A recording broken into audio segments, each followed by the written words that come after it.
ఇకపై మీకు ఇష్టమైన ఫేవరెట్ సీరియల్స్ యొక్క ఫుల్ ఎపిసోడ్స్ యూట్యూబ్లో అందుబాటులో ఉండవు. కేవలం సన్నెక్స్లో మాత్రమే ఫ్రీగా చూడొచ్చు. నన్ను క్షమించగలవా? అయ్యో క్షమించగలవా? అయ్యో నాన్న ప్లీజ్ నాన్న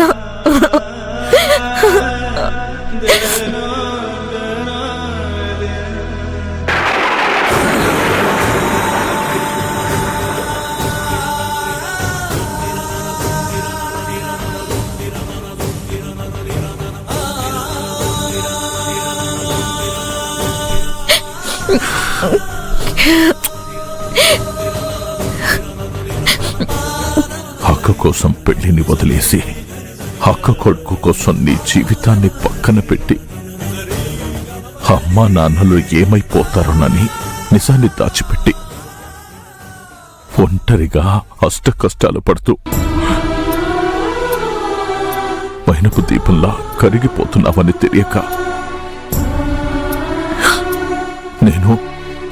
నేను మూర్ఖుడిలా ఇంకా కూతుళ్ళని ద్వేషిస్తూ బ్రతుకుతున్నానమ్మా.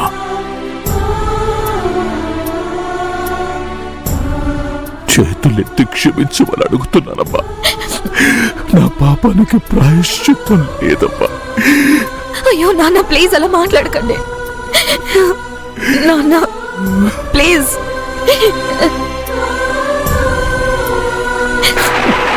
చూడండి ఏమైంది ఇప్పుడు? ప్లీజ్ నాన్న ఏడవకండి.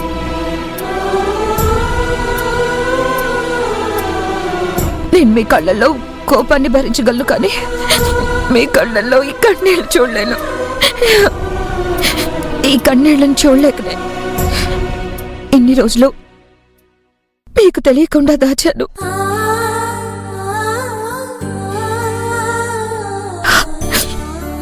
ఏడవకండి నాన్న ప్లీజ్, ఏడవకండి. నేను ఇలా చూస్తుంటే నా కూతుర్ని చూసినట్టు లేదమ్మా.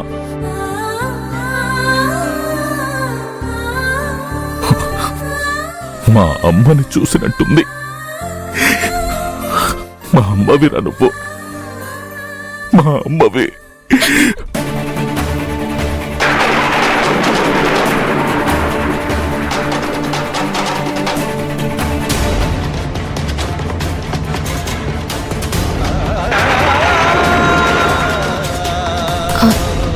ఈ విషయం మీకు ఎవరు చెప్పారు నాన్న?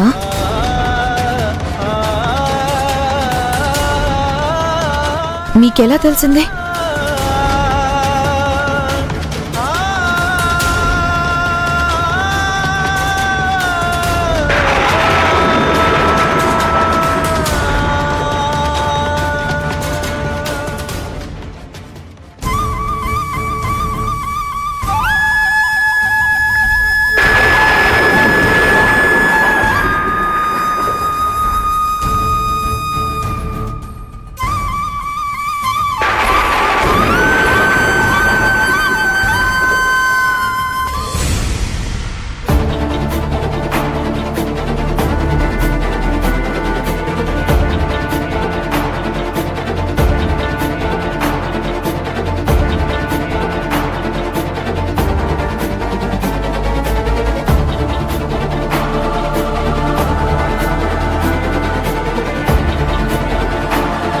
అల్లుడు గారేంటి నేరుగా ఇక్కడికి వచ్చారు?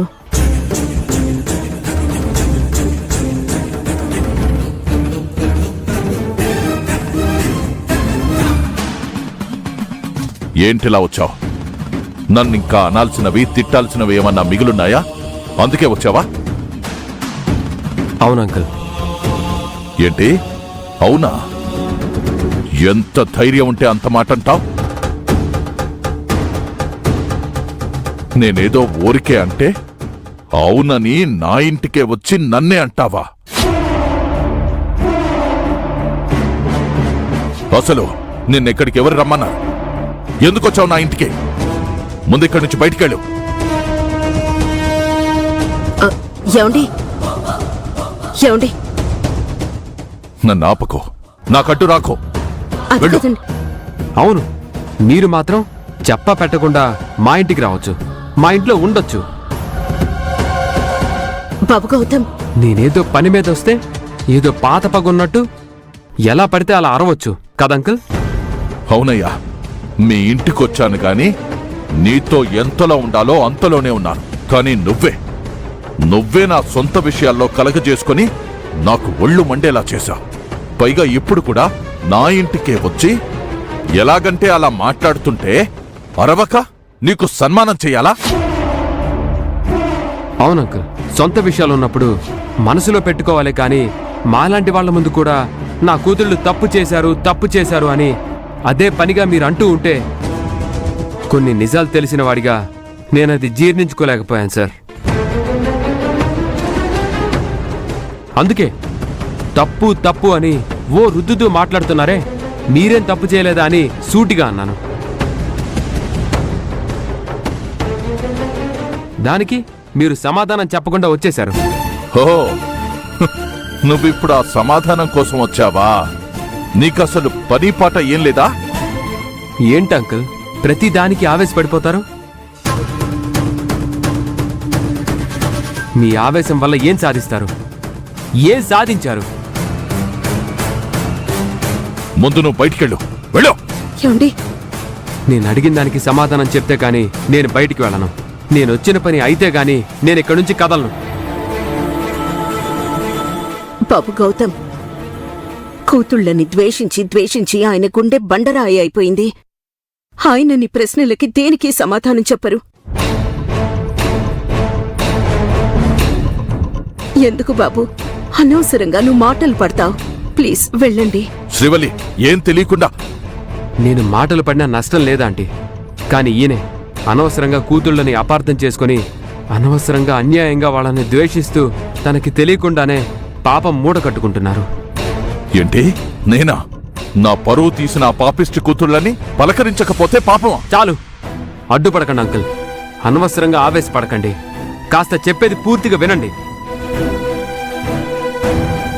మీరు ఊరికి పెద్దలే, మీకుంది పెద్ద మనసే కాదన్ను, కానీ అర్థం చేసుకునే మనస్తత్వం లేదు. ఆవేశాన్ని అదుపులో పెట్టుకునే గుణమే లేదు. అదే ఉండుంటే మీ పెద్ద కూతురు చనిపోయేదే కాదు.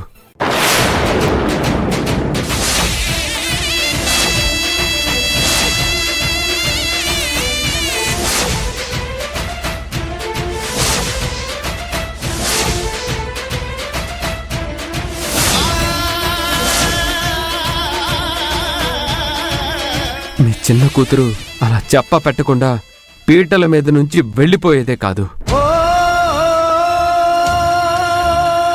ఏంటి బాబు అన్నావు? మా పెద్ద కూతురు చనిపోవడం ఏంటి? తను బ్రతికే ఉంది కదా. ఆవిడ చనిపోయి 7 ఏళ్ళు అవుతుందంటీ.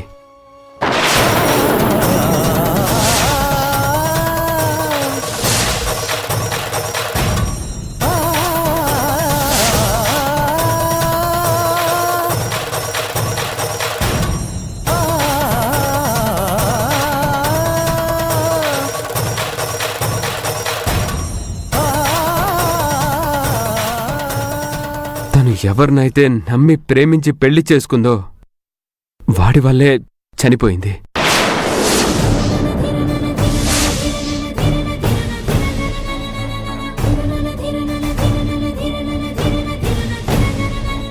ఏడేళ్ల కిందట మిథున కరెక్ట్గా పెళ్లిపీటల మీద కూర్చోబోతున్న రోజు అక్కడ తను 9 నెలల కడుపుతో చావు బతుకుల్లో హాస్పిటల్లో ఉండి తన పరిస్థితిని మిథునకి చెప్పింది.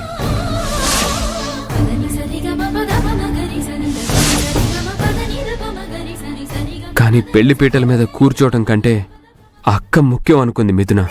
పోనీ నాన్నకి చెప్తే అర్థం చేసుకుంటారా? లేదు, చావని పోని అంటాడని తనకి తెలుసు.